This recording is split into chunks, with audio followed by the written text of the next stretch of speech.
Hey guys, we're here to show you how to change windshield wipers today. It's a very simple thing if you know what you're doing.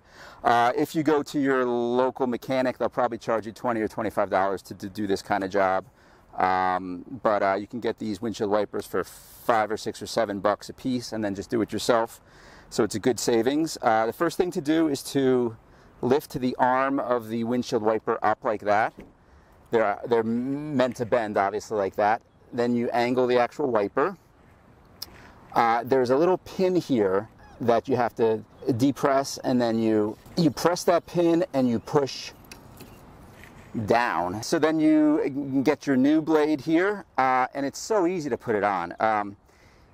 This has a hook shape. You're going over the top of the hook and just pushing up to click into place. I don't know if you guys heard that click. I'm going to do it again for you so you can hear it. There's that click. Now it's completely attached and you're ready to go on to your next windshield wiper. Once again, you're going to repeat the same process. You just pull your arm up, you angle the windshield wiper itself. Once again, you're looking for that pin. You're just going to give that pin a little push in, and then you're going to kind of push down and pull that out. So here, I'll show you one more time there. You angle it, push that pin and push down, and it pops right out.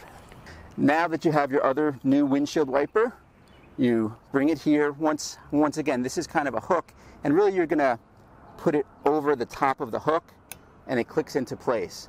Let me show you that one more time.